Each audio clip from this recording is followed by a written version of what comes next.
Hello, and welcome to Weed and Grub.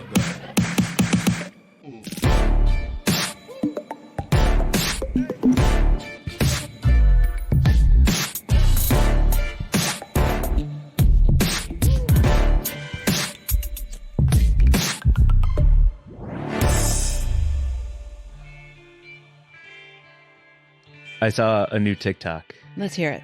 Spell fat. Okay. Spell fat. You're asking me to spell fat? Spell fat. I feel like this is a trick. Spell fat. F-A-T. Okay. Spell her. I feel like I'm not going to like what's coming. H-E-R. Okay. Uh-huh. Put them together Yeah. and say it. Father. Dang it! You know, I made my bones as a proofreader, right? Fuck, man. Did it get you? Yeah, of course. That's Okay. why I was passing it along like it follows. Oh, yeah. Get that. You're gonna have to get that on someone else. Oh, man. Mark, would that have worked on you? Welcome back, producer Mark. No? No. Come on, man. It might have worked on Archie. Yeah. You're supposed to say fat her. Right. And then I say... Ha ha ha, you dumb bitch. Something like that. Damn it. Great. Well, welcome to Weed and Grub, everyone. This was a podcast about comedy, Cannabis, cooking, culture, calling shit out, and wordplay, and evidently. wordplay. Yeah. How's it going, Mike? Really good. Dang, man. I'm Mary Jane. Oh, yeah. We're spiraling. I just really, you threw me for a loop. I knew there was a high percentage chance it wouldn't work on you, but I still really thought I might be able to get you. I'm so proud that it didn't. Just before we started recording, we were chatting about how competitive you are and how you feel the need to like excel at things that like I've either made fun of you for or that I feel like I'm good at, and then you like dominate me. So I'm glad that in this case, like you weren't able to get one over on me. Yeah. Like backgammon, for instance. Yeah. Is what I'm talking about, just so everyone's clear. It's not nefarious. No. But you were whooping me at You taught me how to play backgammon. Yep. And then you started whooping me at backgammon. I'm very good at backgammon. And so I downloaded an app and watched YouTube tutorials on moves. Yeah. And studied. And then you handed me my ass, and I was like, well, this isn't fun anymore. It was fun for me all of a sudden. No, I don't play backgammon with you anymore, though. I know, because now I'll kill you. Yeah, because you won every fucking time. And I was like, oh, well, see, it's only fun when you like can pass it back and forth. I did just see a very funny tweet where someone said, has anyone told tennis players that if they hit the ball less hard, they could go back and forth for longer and have a better time? It is true. Like, yeah. Like every single point is a war, is a tiny war in tennis. It's like every single point is like failure or victory. It's pretty wild. I've been watching a lot of like TikTok and Instagram little snippets of tennis and how fucking amazing. Like it kind of fell off. I used to watch tennis as a kid. I was like a massive fan of tennis and I played a little bit, was never any good at it, but loved to watch it. And then just haven't for a really long time. And it's so exciting again. All of a sudden, I guess because Coco Gauff and like all of these incredible players are just really it's interesting so cool to think of watch. how like in a lot of ways the women's tennis is carrying the sport now. And it might be the only sport I can think of where the women are carrying it. Did you see the viewer numbers? No. Like it was like 3.7 million watched the US Open finals with Coco Gauff, and I think 2.3 or something watched the men's. Interesting. That's great. Fantastic. Yeah, that's kind of exciting. Yeah. Also, before we get into plugs, shout out to Megan Rapinoe, friend of the pod, guest on the pod, who is officially retiring and was just posting on her IG like one last round. She's hitting the field one last time. So looking so good. Yeah, fantastic. As always. Yeah. A couple plugs up top. Mm-hmm. If you have voted for us, thank you for voting for us. If you haven't voted for us yet, go to the link in our description, the link in our Instagram, go to the EmJays and vote for us for Podcast of the Year. International Cannabis Awards, red carpet event in Las Vegas. We want to stroll that red carpet and then get on stage and hold that trophy aloft like we just won the US Open. Exactly. Yeah. And then I'll be like, and fuck all the other pods. Fuck you, Bert Kreischer. Fuck you, Bert Kreischer. No, we're nominated with some great podcasts. It's really exciting to be outstanding in the field. And but I'd love to win. You know, the cool thing about winning that would be that we could just get more ears on the pod, and then we could get more sponsors, and then we could, you know, make more podcasts, and, you know, just help. It's currency. It's a currency. Yeah, it's really cool. Yeah. Plug number 2. Speaking of shows. Yeah. What? Oh, Segway God. King. Segway King. Segway King. He's back, baby. Let me turn Mark, the hat around. You missed it last week. We anointed Mike Segway King because his segues were wild. Speaking of shows. Yeah. Speaking of shows. Nice work. Coming through. We have a Weed and Grub live at the Moxie Hotel, September 28th. Doors are at 7. Show is at 7:30. Jesus Trejo is doing stand-up. Caitlin Gill is a space expert who's bringing an amazing telescope. Tiffany Gabris will be doing stoned flower arranging, and Sliz Tunes is going to be doing flash tattoos of the beautiful art, the baked potato that she designed for the DIY baked potato bar that has, oh my God, you put it up on the screen. If you're watching our YouTube, you can see this fantastic art. So she's also going to be doing tattoos of this artwork. I'm so fucking excited. I think I want to get a sour cream tattoo on my arm. Oh, yeah? Yeah. Because you're a cream boy. Because I'm a cream boy. That's right. Yeah. So was Bobo. Shout out to Bobo. Mm-hmm. Shout out to sour cream. I've been mixing it with gochujang from Trader Joe's, and that's been my dip. I've been putting popcorn in it. It's delicious. Popcorn with sour cream and gochujang? Yeah, it's so good. I don't even have anything to say about that. It's just a heavy sigh, and I'm moving on. Okay, moving on. No, wait, I want to get a salt tattoo. What do you think about a salt tat? Absolutely. The salt cellar that she has? Yeah. Yeah, I think on my left shoulder. Is that the shoulder that you throw salt over for stition? Yes. Okay. I think so. Yeah, because the devil's on your left shoulder, right? Yeah, okay. Mm-hmm. Nice. That's, hell yeah, that's cool. Yeah. That's really cool. I think it'd be pretty neat. So this, but if you don't have tickets, it's going to be hard for you to get in because it's sold out, baby. Yeah. Thank you, everyone, for selling out our live show. That's so rad. At the Moxie. And there will be limited tickets available at the door. If you are in town and you can come through, show on up. We'll squeeze you in. We'll squeeze you in. Yeah. But you should have gotten tickets in advance. That's right, because they're free. Thanks to our sponsor. Yeah. Which is right. If I did it right. Oh, up. There. Hey, now. The other side. The other side. Indoor LA. flower. Beautiful local brand. They're going to be providing giveaways for the audience. I'm so fucking excited. We will not be smoking in the space. We will be smoking outside before and after the show, as per regulations that Mike really wants to break. I do. Yeah. Dave Chappelle is allowed to smoke on stage because the loophole is that if it's a theatrical experience, then that is part of the theater. That's not true. Speaking as someone who did theater for many fucking years, you're not allowed to smoke on stage ever. And I don't know who's trying to sell that bill of goods. It's so true, though. You can't smoke on stage. You can smoke on stage. No, you can't. Dave Chappelle does it. Not okay. I'm not going to argue this.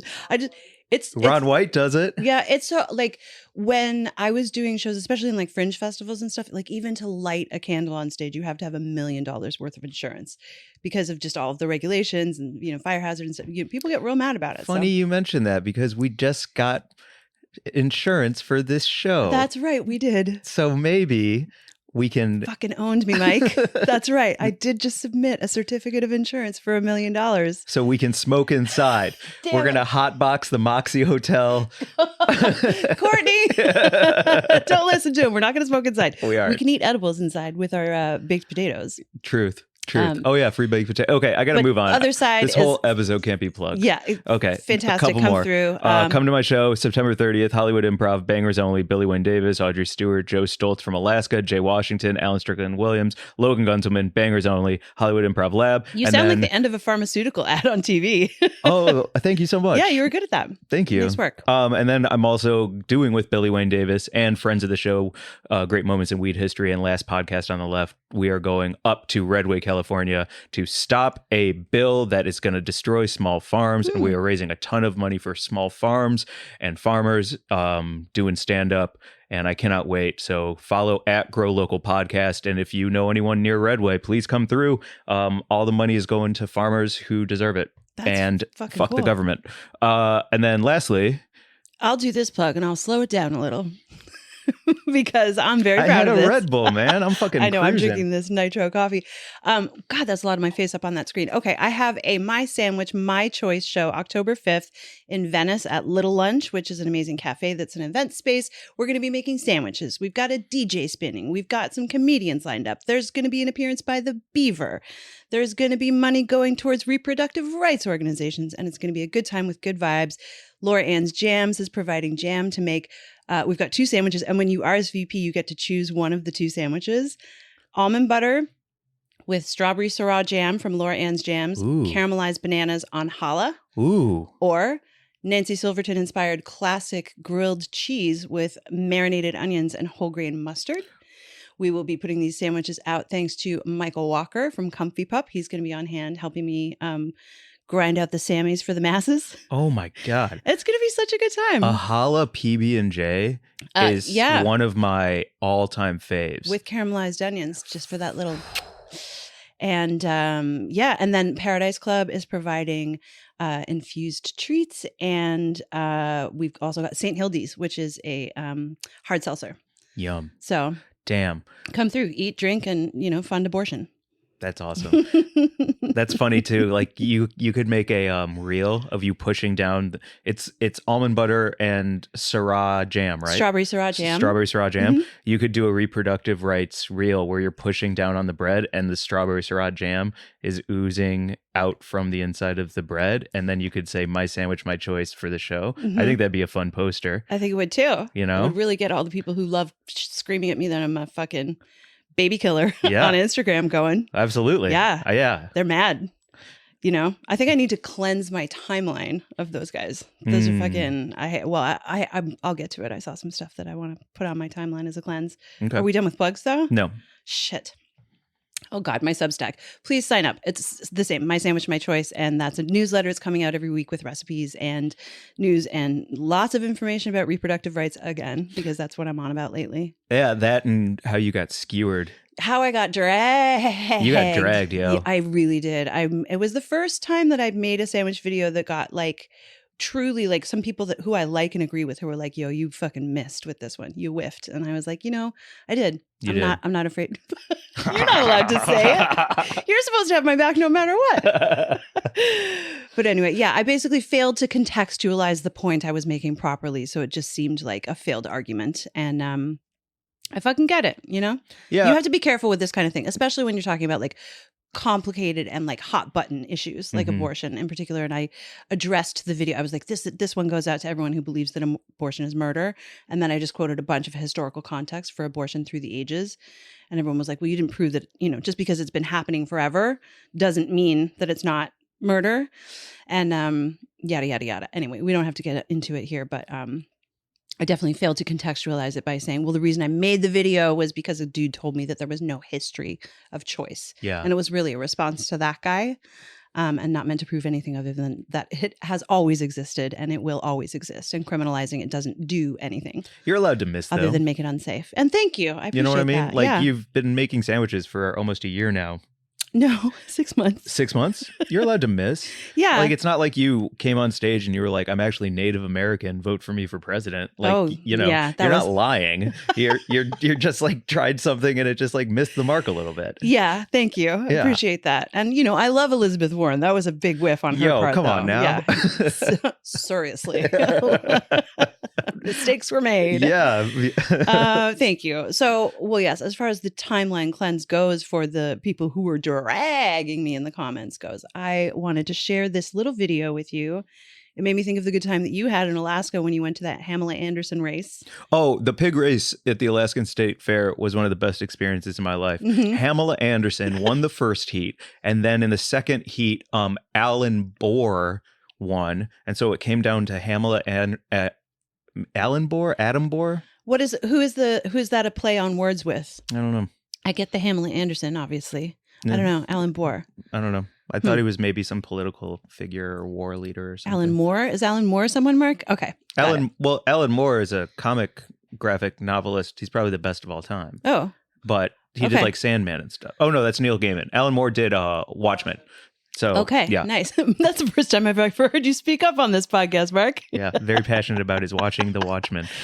So in the final heat, Hamel Anderson and Alan Bohr are running. Hamel Anderson turned the corner and booked it down the straightaway so fast that her little top flew off. Her little, like, it had her number on it and everything. And everyone was like, oh, Hamel Anderson's top flew off. It was so sexy. And then she won. And it was one of the most exciting things I've been a part of, just cheering for those pigs.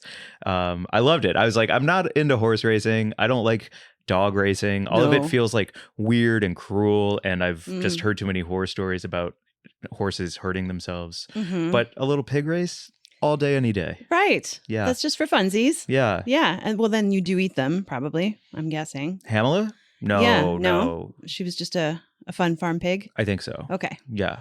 Like, I think this is how these people make their bones. I think they go from like state fair to state fair. Racing the pigs. Racing the pigs. Well, okay.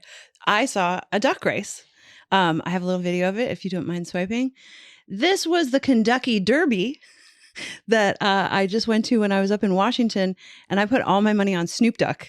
Oh, that's a great name. There was Feather Locklear, Quackbo, 007 James Pond. Look at those guys. Yeah, there they go. And Snoop Duck did not win, unfortunately. But oh, really? it was a really good time. Oh. Yeah. And yeah, Dang. just a great party. Thanks for the party, Heather. That's awesome. Duck racing. Look at that man's suit. Yeah, they took it very seriously. Everyone was all gussied up, and it was a really nice time, except for one guest, but everyone else was great. It sounds quacktastic. Yes, it was quacktastic. Yeah. Thank you, Mike. I'm trying to think of more fun duck names. There was Count Quackula. Oh, that's freaking great. Yeah, I can't remember any of the other ones. I don't know. My brain's not working to think of funny duck names. Mallard, something with Mallard. I don't know. I used to know someone named Audrey Ballard. Okay. But it only works if they're famous, right? Oh, I don't know. Is she cool? She's great. All right. Audrey Mallard. That's not bad. Moving on. Okay. Hey, I was just trying to play, Mallard. Hold on. I can come up with one. Okay. By the end of this episode, let's come up with a duck name for Mallard. Okay. Okay? Got it. Deal. Great. Speaking of love. Segway King coming through. I really am gonna get you a little cartoon made of you on a Segway with a crown. Oh, please. I'm gonna find someone who'll come up with this for us. That's awesome. Listeners, if anyone out there has the inclination to draw Mike Glazer on a Segway with a crown and send it to us, we will use it all the time to promote Mike's smooth ass transitions. Well, I'm just like if I'm going to be real for a moment, today we recorded this right after I did therapy, and we talked all about my superego and how hypercritical I am of myself. So I'm trying to have fun and be silly, but sometimes my silliness leads to me just actually like poking everyone around me to try and get a rise out of them. And so like me making fun of you or talking shit online, or trying to be the Segway King, even though I know it annoys some people, is also like my way of trying to control the situation I'm learning. And so I'm in a real interesting place for this episode. Oh, Mark, shut up. Fuck you. What am I?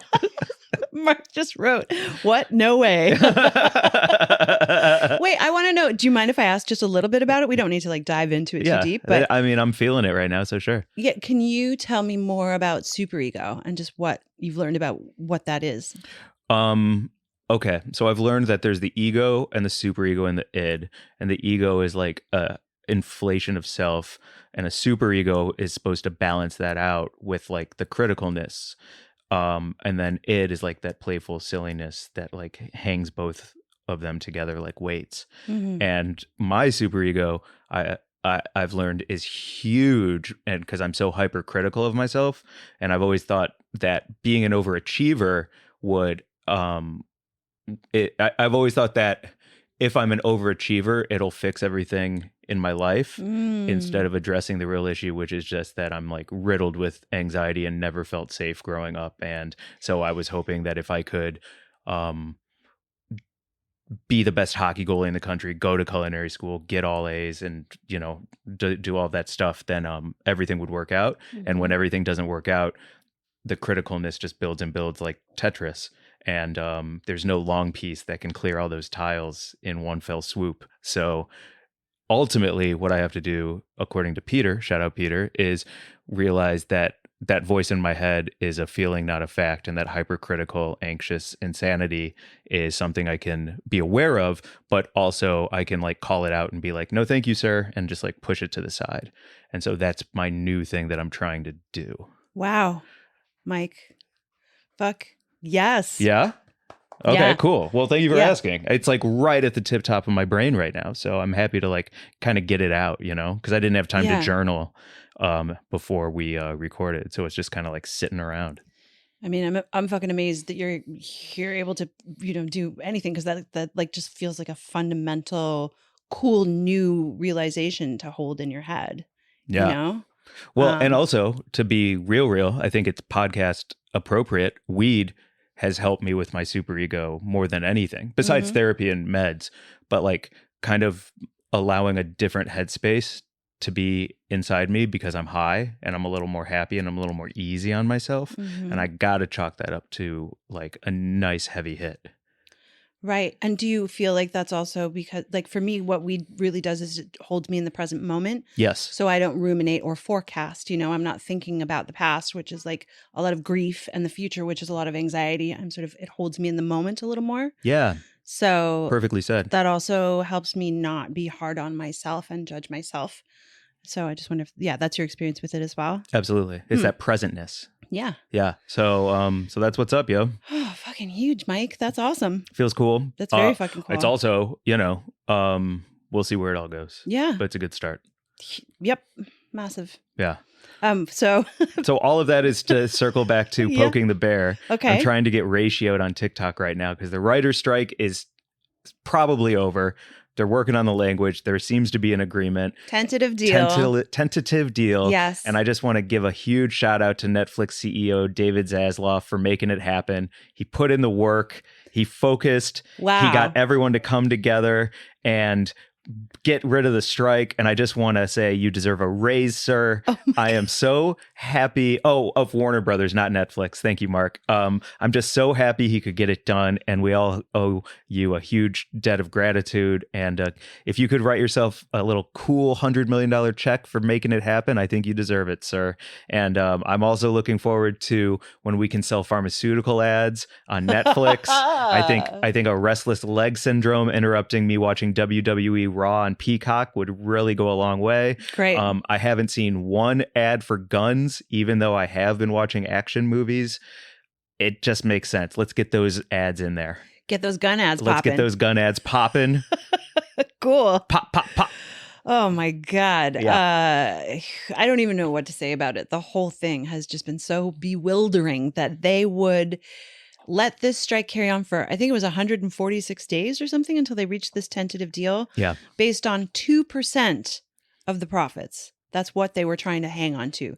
These fucking billionaire CEOs, nickel and diming, the hardworking, the journeymen writers. Like, we're not talking about the people who get paid hundreds of thousands of dollars to write screenplays. Like, these are people like you. Yeah. Who are fucking you get a job gig to job. for like 2-3 weeks, but it doesn't necessarily lead to the next one. Yeah. There's no guarantee. So many people who are like doing interviews about, like the writer for The Bear was really vocal about the fact that they hadn't been able to pay their fucking bills, even though they wrote the show that's arguably dominating everyone's fucking brains. Exactly. And I think the other part of it too, which is why I love people like David Zaslav and I'm a huge fan of him, is that like he and all the other CEOs have raised all of the streaming prices for us. So Netflix used to be like $5.99 or $7.99, and now it's like $9.99. And HBO or Max, excuse me, please don't hate me, please don't cancel me, I meant Max, is you can buy ad or ad-free subscriptions.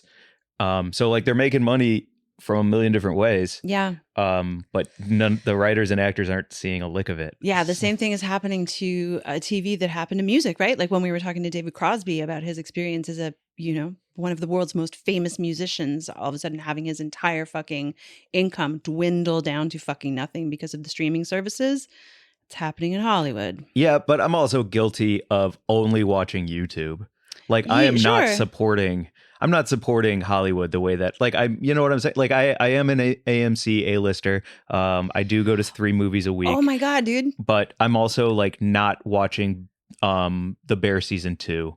You know what I'm saying? Like I watch nothing but YouTube. I watched last night. I ate popcorn with sour cream and gochujang and watched men slap each other on YouTube for 3 hours. What? Like I'm not supporting the art that I'm a part of. What were you watching? Like slap fights. For 3 hours? Yeah. Well, because it was a tourney. It was a round robin tourney. Okay. Yeah, you're part of the problem. Yeah. You should 100%. Definitely watch some other stuff. But, I mean, I feel you. I've been watching fucking House on Amazon Prime because I'm feeling nostalgic for a different time. That show does not hold up, by the way. I don't know if I've talked about it on here, but that show is mad fucking problematic. Yeah. Yeah. This is also why I feel like we need to get rid of all of these old people in Congress. Definitely. Because like the American dream is still alive. It's just changed so dramatically.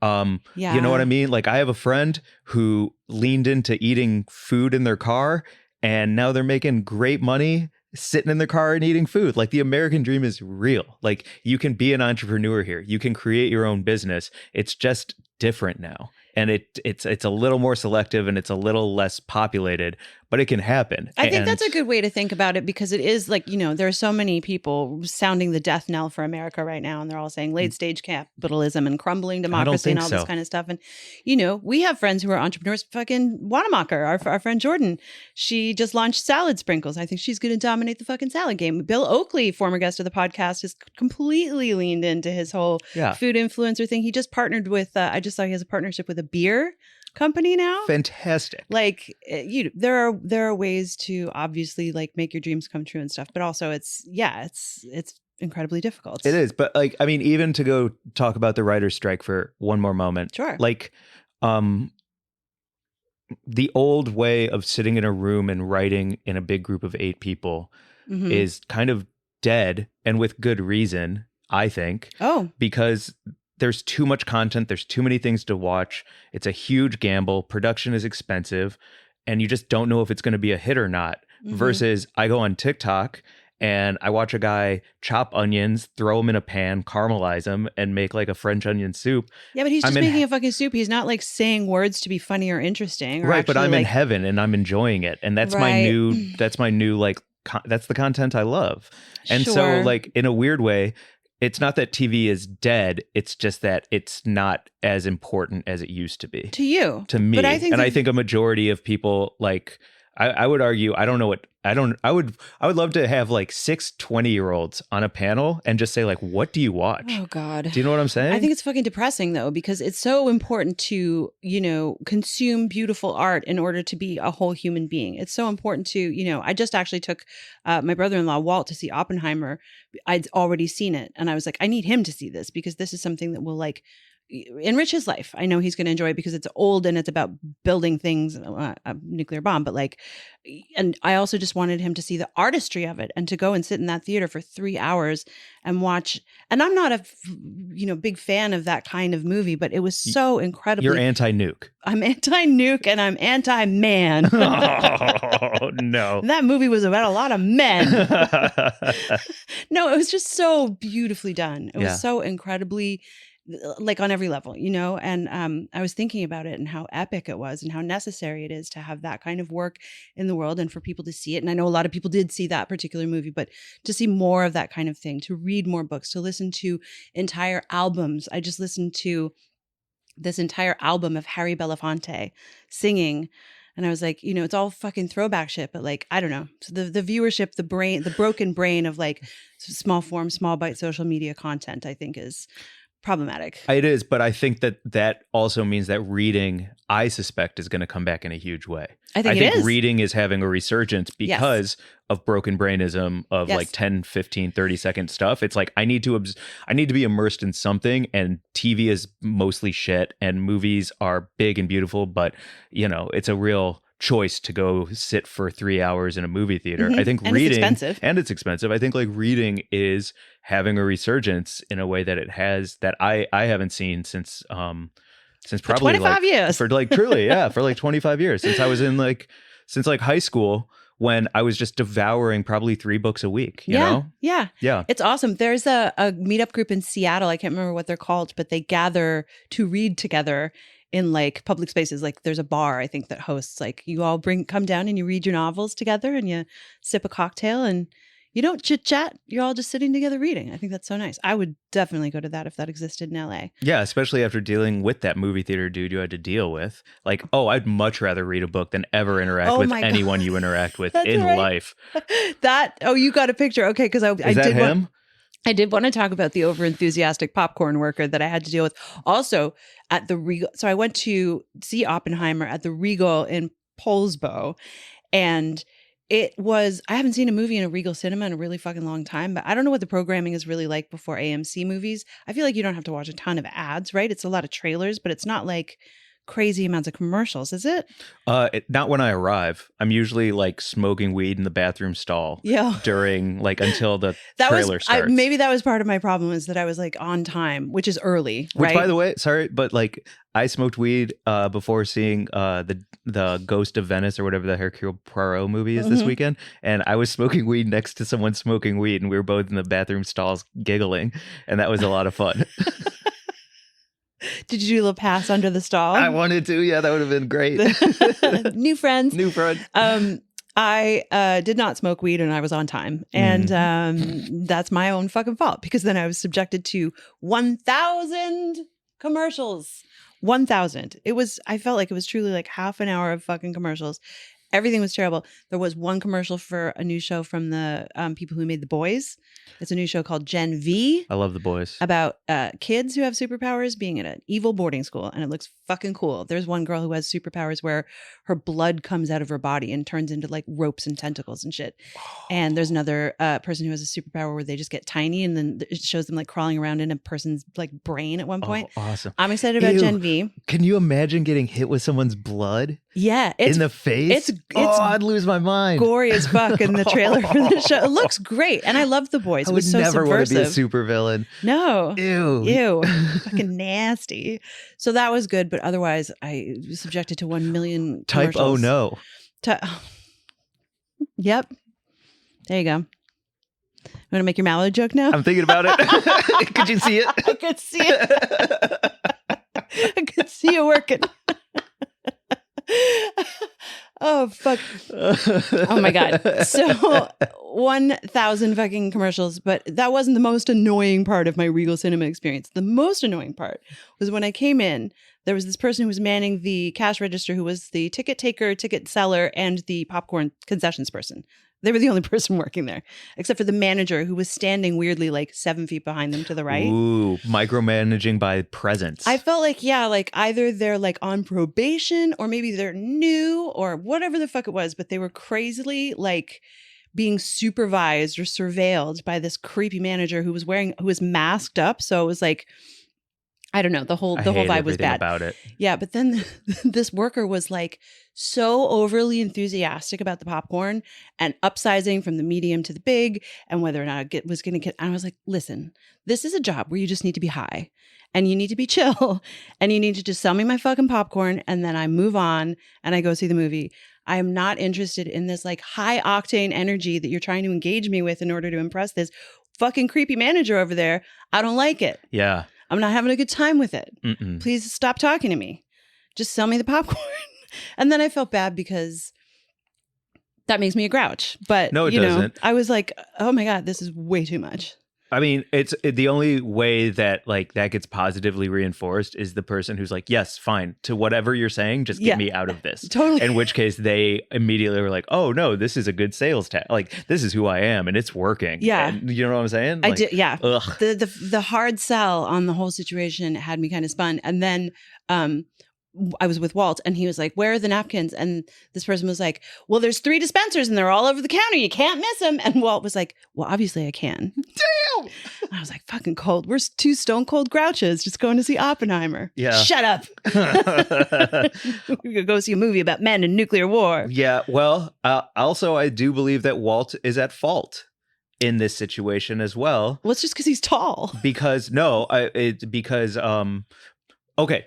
two parts to this because I knew about this story previously. Mhm. One is this overzealous popcorn seller Yeah. is driving both of you so mad Couldn't take it. that then Walt ended up not taking care of himself, and Okay. then you had to carry the snacks situation for both of you, which I think is an unacceptable thing in a 3-hour movie. I think Walt is at fault. Okay. What do you mean he's at fault? He's like, I'll have some of your popcorn. Oh, yeah, that's true. Well, I was trying to get him his own popcorn and he made me share, which was crazy. You don't share. I was like, I'll have a large. And they pulled down the bucket. And then Walt goes, did you see how big the large is? And I was like, yeah, a bucket the size of my head. That's how much popcorn I like to eat in a movie. Extra butter, extra salt. How do you think I got this way? Look at this abundant body. And then he was like, well, I'll just have some of yours. And I was like, I love you so much, but that's crazy. Get your own popcorn that you then don't eat. You know, that's fine. Yeah. Anyway, he forced me to share. I can't even, if I even saw a hand creeping towards my tub. I know. I've never. Absolutely not. In all the long, many years that I've known you at this point, we have never touched each other's popcorn. No. No. I respect a lady who tips the tub in the dark to knock out the kernels at the bottom of the bucket. That would be me. Yeah. Yep. Hell yes. Yeah, I have all sorts of popcorn boundaries, man. That's a good, yes. And he crossed one. Yes. Made me share. I mean, we're family, but come on. No, real family would handle each other separately. Yeah, get your own popcorn, man. Yeah. But then we went to get a burger and a beer at a joint, and the bartender there was what I would call an appropriate level of chill. And Walt was like, she has very sleepy eyes. And I was like, she's high as fuck, dude. Like, you don't see that? And he was like, oh, I get it. That's how I want my... I was like, that's how your fucking person that you interact with should be, is just stoned as hell. And they just like get you what you want and they don't try and talk to you. And then I was like, that's mean too, because I worked as a bartender for years. And more often than not, I was not stoned because I'm not productive when I'm like, I would get stoned after work for sure. But like, it's about the unwind for me. But yeah, I certainly worked with most of the bussers were always baked as hell. Of course. You know? It was my favorite job of all time. I mean, besides the NHL awards and Billy on the Street and winning that gold medal. Working on that Gordon Ramsay show. Yeah. My super ego and ego. No, my favorite job was working at Hollywood Video because I got the keys and I got to open. They trusted me. And so I would get ripped out of my mind in my car, unlock Hollywood Video, hang out all day watching movies. Nice. People would come in. They'd be like, oh, I forgot. And I was like, I got you on that late fee. Who gives a, like, you know what I mean? Just hanging out, smoking weed, making friends, moving it along, doing good deeds. Love it. Eating all the Toll House ice cream sandwiches until one day the GM, I can't remember his name. He was born with his feet backwards, I remember. And he had to have feet surgery to turn his feet around. I remember that. And he wore like high platform shoes because of it. He called me into his office and he's like, Mike, we have to talk. And I was like, why? What's up, dude? And he showed me the security camera and he sped it up. And it's just me walking back and forth from the Toll House fridge, just opening and closing it, eating all the snacks in a shift. He's like, God. He's like, don't do it again. And I was like, I mean, yeah, of course. You just made me think of the paranormal movies. Yeah. You like rocking back and forth in front of the freezer and the fucking infrared camera. Yeah. But it's because I was chill, man. I was just like a fun, easy hang. They could trust me. I got it done, kept it moving. Yeah, there are some jobs where I feel like it is just part of the job description that you are stoned. You're just stoned while you do that. And one of them is popcorn concessions. Yeah.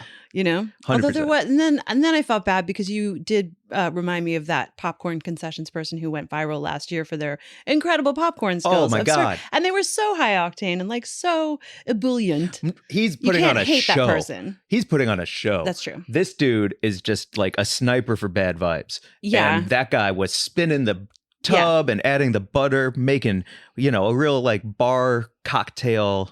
It was beautiful. Presence. It was great. There was pride. Yeah. This person was just, I think, like incredibly nervous because the manager was staring at them. Or, yeah, I don't even know what it was. I didn't like it. And then that made me feel mean. So when the nuke dropped, were you picturing him? Well, the best part of that movie is when the nuke drops, it's just entirely silent for like a minute. Yeah. It's such a beautiful piece of filmmaking. So no, I wasn't thinking about him. Okay. I was thinking about Walt touching my fucking popcorn. Oh man. Actually, this is a great place to do our actual mid-roll. If you listened last week. Yeah, last week we paused for a mid-roll and then realized we didn't have a mid-roll, so we just carried on. Yeah. This week we have a mid-roll. We have a mid-roll. A fantastic mid-roll. From Scent Air. Yeah, let's get to it. You know what one of my favorite things about your house is? What? It always smells so good. Aw, thanks. Yeah, mine is always like, oh, what is that? Old chicken mixed with kimchi and arugula? Yum, yum, yum. Weird your cream place? cheese? Yeah, your place smells so good. I love a swirl of smells, but sometimes one in particular can be overwhelming. You know the one. Yeah, Archie's farts. Yeah, they're pretty loud, but so is my stash box. And now I have something that removes lingering odors. Scent Air's new cannabis neutralizer eliminates cannabis odors at the molecular level. Scent Air's patented odor neutralizing technology detects molecules that make stinky smells in the air, bonds with them, and then makes them undetectable. The cannabis neutralizer leaves my space feeling fresh. It has notes of white tea, light fruits, and subtle amber. If you walk into Mary Jane's place, you're going to be like, is that subtle amber? So subtle. It's so good, though. It does really smell good. So enlightened, too. Plus, Scent Air diffusers fill your space with fragrance for up to 300 hours, and you control them right from your phone. I love unwinding after a long day with a joint, and setting the cannabis neutralizer when I stash makes my living room smell like a stroll through a citrus grove on a breezy day. It's so relaxing when I come over to chill at your place. Until Archie farts. I feel like the cannabis neutralizer helps with that too. It does. Try luxury home fragrance trusted by the pros by going to scentair.com and using promo code GRUB for an extra 25% off your first order. That's scentair.com. Use the promo code GRUB for an extra 25% off your first order. That's right. Right, Archie? Yeah. Sorry about that. Sorry about my farts. I'm really glad you used Scent Air, though. Thank God. Yeah. And we're back. And we're back. Okay, great. But truly, like, it was so cool. Like, as we were coming to record, Scent Air, the package showed up. Yes. So if you're watching, we're using the Scent Air. It smells delicious. It smells absolutely incredible. Super refreshing in here. Yeah. Archie's conked out because his vibes are so chill because it smells so good. So if you want to get a Scent Air, honestly, like, if you work a job and you want to get high at your job, get a Scent Air. Can we say that? I don't know. All right. We just did an ad for them, though, so you can go back and listen to the ad. Yeah, listen to the ad. And now this is a good spot for our news story, right? Yeah. What's the news this week, Mary Jane? The news this week is reported by SFGate, and the story was written by Lester Black, who was one of the Cannabis Media Fellows that I was at the UVM program with. Great writer, follow everything he writes. And this story is that the California cannabis industry is panicking over a proposed label law. And it's we'll drop a link to the story in the show notes because it's pretty deep dive into it. But basically, there's a bill called AB 1207 that is going to cross Gavin Newsom's desk that is going to make it so that you can't put a bunch of stuff on packaging, including fruit, flowers, people, or animals. And that is going to severely impact a bunch of people who have like founder owned and operated cannabis brands who use their own faces and stories as part of the packaging.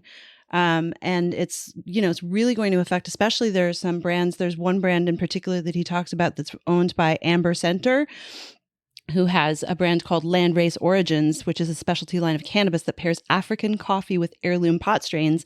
And we saw Amber Center actually at the Oakland Psychedelics Conference. Yeah. She was in the audience during one of the panels, and she heads up Supernova Women, which is an advocacy group, and she is fucking awesome. And she's found a path by leaning into her individuality, this story says, and she uses her marketing strategy around who she is as a woman of color with a cannabis brand, and this would severely impact her being able to use her face on her products. That's so crazy. Or severely impact. It would make it so she fucking can't.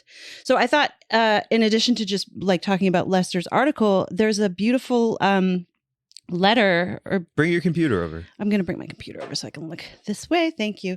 So there's a letter from Janine Coleman, who is the executive director of the Origins Council, which we've talked about on here before. That's an advocacy group that does work with small farmers in Mendocino. And she wrote a letter to Gavin Newsom, and I thought I would just read Janine's letter. It says, "Dear Governor Newsom, I'm writing to personally implore you to please veto AB 1207. The bill includes a provision that would erase the faces of California cannabis from our own industry, banning imagery of humans from the labels, packaging, advertising, and marketing of cannabis. I am a woman and I am a leader entrusted to advocate on behalf of the heritage. The heritage. There it is. The heritage cannabis farming communities of California. I'm an ally to the BIPOC community. I am an ally to the LGBTQ plus community. I believe deeply in the power of the California cannabis social equity movement. These communities, standing shoulder to shoulder with our veterans, patients, and all of the advocates of the cannabis compassion movement, are our collective legacy. We are the very heart and soul of California cannabis. I am absolutely bereft that this bill has passed the legislature with this language threatening to disappear us. Representation matters, especially for those peoples historically marginalized and oppressed. Our voices, our faces, our stories matter. Please do not take this away from us. That is a powerful letter. Listen up, Newsom. Yeah. Don't be signing that fucking bill that passed the legislature. I mean, that's the crazy thing. Like, it's just going directly to him to sign. So the chances are... This is the kind of shit that if you want to run for president, Mr. Newsom, it's going to haunt you and it's going to come back and bite you in the ass. Yeah. Truly. Like, I understand getting rid of like things like fruit or anything that could be construed as like focusing on children. Yeah, yeah. You know what I'm saying? For sure. Like cartoons, dragons. You know what or dragons might be like cartoon you know what I'm talking about? Yeah. Like anime. Like, I don't want to buy weed that has like anime on it. Yeah, I think that's a bad move. You don't want to be using Care Bears to market to kids. But I think that's the great point, is that this was designed to combat a lot of the traditional market packaging, those sort of like flashy Mylar bags that are like bright colors and, fun fonts that are from, people who have designed these for the fucking traditional market, know, like to stand out. And they're like really amazing. And like historically and traditionally, those designs are fucking cool, but when you're coming into the regulated space, you need to be careful. It's the same thing with all of the brands that have names like Girl Scout cookies and Skittles, and like you can't be naming things after like sweet treats that are going to appeal to minors. Right. We get that. We understand, but this is ridiculous. Yeah, this is like, you can't use your face on your packaging. Yeah, exactly. So Method Man, I bet can.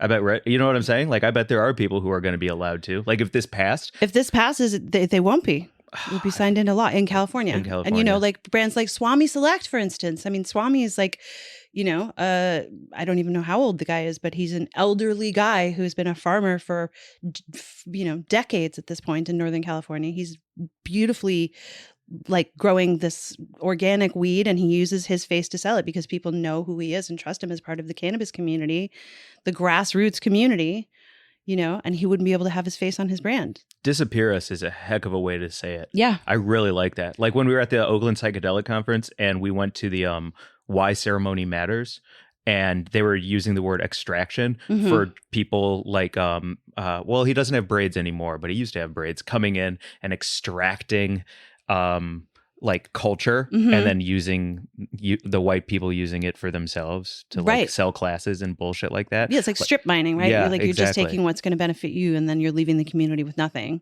So yeah, this would be a corporate move to, like quash so many of the people who have been historically marginalized, as Janine said, and not able to use their own fucking stories and faces to promote the cannabis that they grow on their land. It's nuts. So it's a great news story. Hopefully Let's it doesn't keep get it signed. up to date. Yeah. And can we follow up on that? And if it does or does not get passed, like kind of let the world know. If we remember. I will. I feel like we say this every so often. We'll be like, and we'll get back to that. And then there's like 100 hanging chads of topics. And I know, but like littered throughout the history of Weed and Grub. Very rarely does something like this come across Newsom's desk where we can actually follow up. Like most of it is things like lobbyists are trying to put oil in your water. And then it's like, and you just don't hear about it after that, which means it was like a non-issue. Like there's oil in the water. That's the end of it. Wow. Do you know what I'm saying? Okay. So there's not much to follow up with for a lot of our hanging chads. But for this one, there is. I would love to go back and like, if we had transcripts of everything, we could just do like a quick search of all of the news that we've covered in, the Grublik Gazette over however long we've been doing this podcast now. Yeah. 1,000 episodes. Yeah. And find out like what we said we would follow up on and what we just haven't. But we will follow up on this. Okay, let's do it. Cool. You have my word. Okay. That's a promise from Mike. What's this? Oh, God. Okay, this is... What is this? We need a segue king coming through. You're the one who sent these to me. I hadn't looked at this yet. Okay, this is... I had a crab dinner when I was out of town last weekend Yum. when I saw the Kentucky Derby, and I went to Oppenheimer. I also had a crab dinner, as is, like you do in Port Townsend. And I was thinking about that meme. I think it's old now, but it popped into my head where it was like everything is crab. Do you remember that? I don't know that meme at all. So a few years ago, it popped up that everything at some point will evolve into a crab. All so this is the things that we're looking at on screen are memes around this concept that like at some point it was an idea that was in evolution. This is very silly. That was like, crabs started out, all crabs started out as various things, and they all took on this shape, which is called carcinization. Okay. I can't remember exactly what the word is. I know it's carcin something, like carcinogenic, which means the crab, I guess, part is carcin. Okay. Carcinogen, carcinization, I'm going to say. Anywho, so crustification. Crabification. So the idea is that, at some point humans will also become crabs. And here's a meme that shows that humans are already, in fact, crabs because no tail. They have grippy hands. Science rocks. And legs can walk in any direction, but not fast, and no tail. So we are crab. We are crab. Mm-hmm. I Everything agree. is crab. Everything is crab. Everything will become crab. It's an actual evolutionary theory that exists that has a real name that I can't remember. I heard another one that we didn't come from the ocean. Okay. Because there's no it's like because there's no leftover from gill. And so but they are when we develop cave people didn't have any gill left, like remnants. Like as the gill disappears, there's no proof of the gill disappearing as time goes on. Therefore, we must have not come from the ocean. There is a fetal stage of development where the fetus does actually have these kind of little feathery gill type things. Now, in like an ultrasound, you can see like gills. I think so.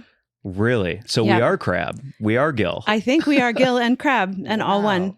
That's cool. Yeah. I like that. Well, I have stopped eating crustaceans, so this is good for me. Now, tell me about this because I don't understand Just started grossing me out, man. What do you mean? Like shrimp just started grossing me out. I don't like the cracking of the carapace to like suckle the meat inside. Like the whole thing just started to feel disgusting to me. So and also like lobsters are nice. They didn't do anything. They grow so big. Crabs, I love them. They're cute, even though I don't like their little mouths. Those kind of gross me out. I just don't like ripping open something's back and then sucking the juice out of it.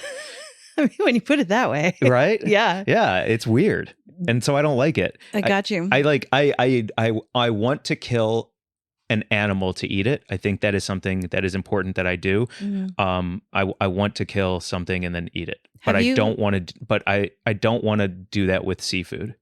Like I don't want to do that with crabs. You don't want to catch a fish? I'd love to catch a fish and I'd love to gut it. I'd love to clean it. 100%. I can take you fishing. Yeah, I would love to do that. But there's just something about and I don't know, man. Like also there's something Joel was telling me, shout out Joel Hadley, about in Judaism, like you don't eat bottom feeders or something like that. Well, those aren't kosher, right? The carapace. Mm-hmm. Yeah. And so I don't know, maybe it's like a part of my DNA all of a sudden that I'm like more Jewish than I thought, And interesting. But yeah, it's just, I don't know. And like shrimp are weird. It's just weird, man. I don't like little buggy things. I totally get it. Yeah. Okay. So you're like ripping open. What did you say? You don't want to rip off something's back and drink its insides? Yeah. Fair. Yeah, I feel you on that. Can you imagine if I was a bartender? Like everyone would be like, "Oh, dude, this guy needs to go away." Yeah. Hey, man, I really just wanted that beer topped off. Oh, okay. Yeah. That's fucking crazy. Oh man. Right. Speaking of bars, I have a quick story before we go to our creamed corner. Okay. Okay. So I was doing a show at Bar Lubitsch last Friday, and the show is from 8 to 10. Wait, did you just correct yourself on the date of something? Yeah. Because you're blowing my mind right now. Because Mr. Chronology doesn't matter, and why the fuck are you talking about which day it was, which you've yelled at me about on this podcast. That's why I'm calling it out here. I know. Okay. I understand. Okay. And I'm growing, I'm changing, I'm listening. Fucking seriously. Yeah. I'm evolving. Snaps. My gills are becoming lungs. Okay. Carry on. Friday. Mm-hmm. I did my show at Bar Lubitsch, 8 to 10. And then from like 10:30 until the end of the night is club night. And it's just like dancing and partying. And in the past, when I've gone there, it's been packed. And it's just like wall-to-wall sweaty people dancing to DJ music. And it's really fun. So I was like, oh, nice. So I'll just like make a night of being at Bar Lubitsch. So I did the show, had a great set, felt really good, and then walked back to my place, dropped off my like recording equipment, and I remembered that I had a little microdose of Molly from something that we were at previously that I'm not going to name. Mm-hmm. And so I was like, oh man, just like a little twinkle of Molly. I'm going to like put on a hoodie and I'm just going to like dance alone in this sweaty club. It's going to be perfect. And it'll kick in on the walk back. Like I had this whole plan. So I do it. I pop it. I throw on my hoodie. I walk back to Bar Lubitsch. I go in and it is dead. It is so dead. And so now I'm like, well, it's only 10:30. Okay. I'll just like have a dirty martini. Maybe we'll go walk around the block, get some exercise, come back. Dead. It's like 11:30. So now I'm like mollied out. And there's like groups of 2 and 3 on the dance floor, all kind of chatting and having a nice time. And so it's just me in a hood, sweaty, looking around trying to dance, but instead it's just not the vibe, man. And I like dancing up next to like some couple on a date. Yeah. They're like, excuse us. What are you doing? And you're like, hey. Yeah. I can just picture it. Because I've seen you when you're like that, and it's such a good time, really. If you're feeling fun. that vibe. I'm personable, yeah. You're absolutely chatting with folks. The greatest. It's the greatest time, Mike. I would give anything to have that time with you. But it was so funny. And so then it's like 1:30. The club was not popping, and now I'm just like, and so I just like walked back home and just stayed up, on Molly, in watching people slap each other. Oh fuck, man, it was so funny. That's fantastic. Yeah, great. I love it. Microdosing is just so good for your soul. It is. It is. I hope you had a nice time. Oh, it was fantastic. Just in the moment, I was like, ooh, wrong vibe. And you didn't think about going anywhere else? It hadn't occurred to me. Now that you say it, sure. I mean, really, where are you going to relocate to? Because like that's the fucking problem with LA. If that was the case in New York, you could just like walk out the front door, go 2 buildings over, and there's another whole fucking club happening. But this town is just so spread out. Like you have to get in a car or an Uber to go anywhere. Yeah, and I also didn't want to pull out my phone and start like looking at events and what else is open now. Like texting people, hey, you up? You up, dog? I'm on Molly. Yeah. You're gonna be like, okay, Mike. Yeah. Right. And I don't need those receipts in my life either. Definitely feel you on that. Yeah. Yeah. So I just had to share that story. It's very funny. That's fantastic. Well, is it time for our creamed corner? It is. This is something you felt very passionate about. Listen, it's fall, and everybody knows what that means. It is pumpkin spice latte season, and I fucking object. As a white woman who loves fall, I need more options in drinks and in life. Yes. I don't like it. I hate the whole fucking, cliche, the memes, the fucking, fall sweaters with the scarf sipping on the pumpkin spice latte. No. It's not me. I don't like overenthusiastic popcorn stand workers, and I do not like pumpkin spice lattes. I have tried them. No. They're gross. They're so sweet and overly, like, I'm sure there's a really delicious one that someone is, can write in about and Shut say up. like they make it themselves and it's all, yada, yada, yada, yada. But this version that Starbucks has unleashed on us like a fucking plague that is celebrating its 20th anniversary now. And it's in everything from, we all know it's everywhere. I just went to Trader Joe's and I bought pumpkin spice chips, pumpkin spice crackers. And then I was thinking about buying those pine cones and a broomstick. Okay. I was trying to like lean into fall and all of it's disgusting. Have you ever seen that TikTok where there's the girl who goes, have you ever tried pine cone jam? Do you know what I'm talking about? Yeah, that's funny. There's the, have you ever tried soy sauce nickels? It's very funny. What does fall mean to you? Let's create something. Okay. If you are anti pumpkin spice latte, yes. I love the crunchy leaves. I love the death. But you, sure, like we could do some Memento Mori themed drinks. Yeah. Death flavored, whatever. Yeah. But I want like a sweet treat version of something that is not going to offend my sensibilities as a white woman who loves fall. That is celebrating the upcoming holidays. That is, feels a little festive. It's nice to sip on when it's cold. I can cup my hands around it walking through the farmer's market. Like, apple cider, baby. Apple cider. I don't like apple cider though. Oh. And I want it to be a creamy treat. Yes. A creamy treat, like glue wine. What's that? I've never heard of that. Glue. I think it's glue wine. It's like a mulled wine, a spiced mulled wine that when you go to a holiday market in Germany, you can cup your hands around that. It's got a little cinnamon stick in it. It's, it's like a hot cup of alcohol. That sounds delicious. It is delicious. Mark has a great one. Hey.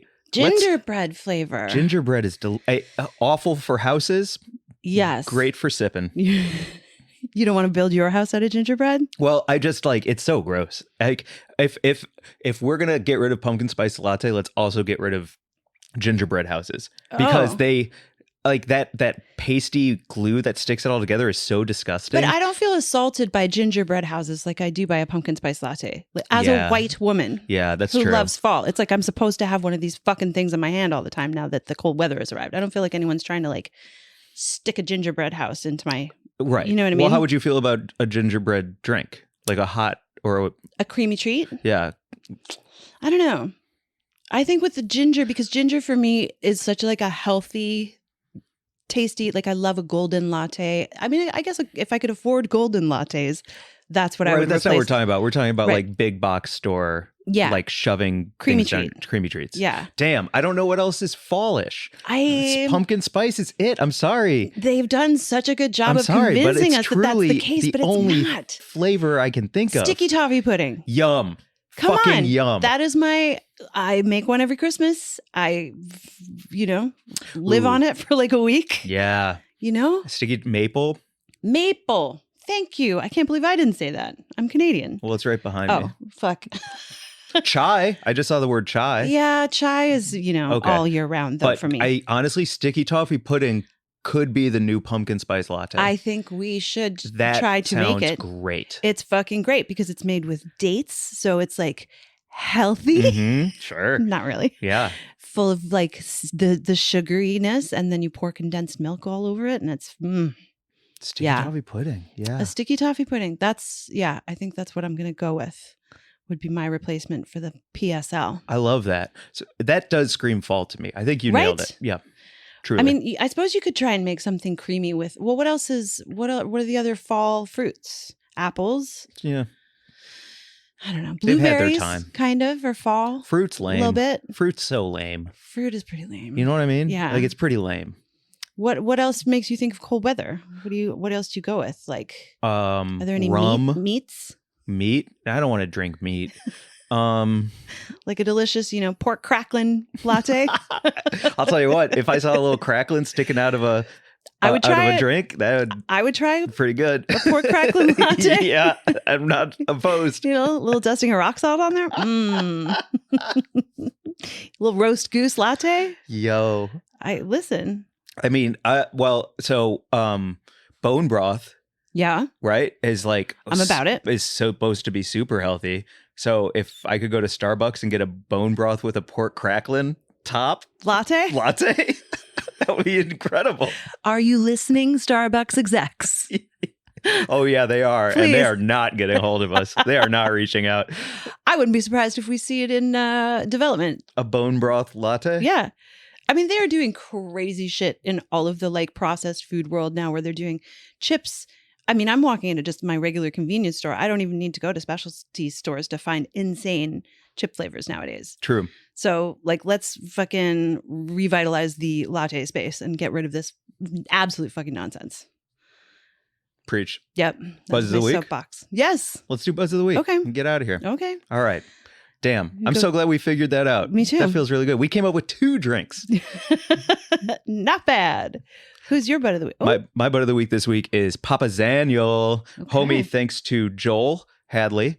Sorry, the Hollywood Improv is calling me before, and should I answer it on pod? Yeah. No, I don't want to answer it on pod. I bet they're saying something like, "Hey, can Craig Robinson do your show or something? Hang on. Dave Chappelle's coming through. He wants to smoke. Yeah. Yes, then I'm smoking too. Okay. So Papa Zaniel, he's about to release his first album, which is really awesome. He's a great musician. He's actually having an album listening sesh next week that I'm going to go to, chop it up. I thought it'd be real funny because you know how like my dream is to go to like hang in the recording studio while somebody like Travis Scott is like making an album. And so I think it'd be real funny because I'm so bad at joint rolling. If I'm just sitting in the corner the whole time, rolling like poorly rolled joints for everybody, I think like that'd be a fun bit. And so I'm going to do that. To like start over every so often. Yeah. Oh, oops. Damn it. I'm licking my fingers. Get a Futurola in here. Fuck. Exactly. And so Papa Zaniel, his album is dropping soon. Follow him at Papa Zaniel. And just a great dude. And shout out to Joel for linking us. I'm a big fan of his music, and he's a kind guy. Nice. Yeah. So that's my butt of the week. That's fucking awesome. I'm surprised you didn't say J. Cole's studio. Because you showed me that crazy, amazing documentary about how he like brings young artists up and like has that incredible whole situation. If you want to check out the Dreamville doc, it's I think it's only like 45 minutes long, but it is like, man, it is fantastic. The way he brings people together and then gives them the power to just create, it's second to none. Fucking cool. Yeah. My butt of the week is Sliz Tunes, who designed our DIY baked potato bar art and is going to be doing tattoos at the show on Thursday. And we met Sliz, Savannah, at the Moxie event that we went to in April. Courtney like introduced us to a whole bunch of her fucking cool friends, and Savannah's so cool. She makes great art. She's a great follow on IG at Sliz Tunes. And I don't even know what this one was that you pulled. This is one of her pieces. I was trying to find a picture of her, but I thought better to showcase her art because it's so good. And this one really made me laugh. It's so great. It's like just like a schematic, like an anatomical representation of herself, but it points to like all of her bruises and scars, as well as everything that's in her tummy and her head, including useless facts and racing thoughts. That's very funny. Oh, and then in her heart is all of her family and hot yoga and sunshine and music. That's fucking cool. She's just a beautiful, beautiful human. I'm looking forward to connecting with her again at the event. Yeah. Sweet. Good times. Good times. This has been an interesting up. Yeah, I love being back with you, Mike. I'm so glad we took a break, and I'm so glad we're back in the studio with producer Mark here at Petty Cash Studios. And thank you to everyone for riding with us and continuing to hang with us. And as we come back and ramp up for live shows and awards shows and cool stuff coming. Yeah. Follow us at Weed and Grub on Instagram. WG at Weed and Grub is our email. At Mike and Mary Jane on TikTok. Follow at Glazer Boohoo on Instagram. Also follow Glazer Jokes on TikTok. You're blown up. It's fun. Yeah. Yeah. I'm learning that trolling is a good thing. Oh my God, right? It's the mayo for me. Trolling. Yeah. I love making people mad. Yeah. Mallard Shannon. Who is that? Molly Shannon. Oh. Yeah. Bye, everyone. Bye.